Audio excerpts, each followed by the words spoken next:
ketentuan yang berlaku. 2.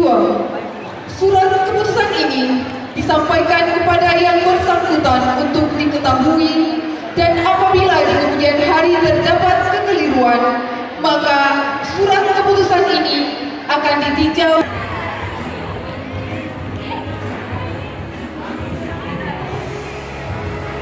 Di hari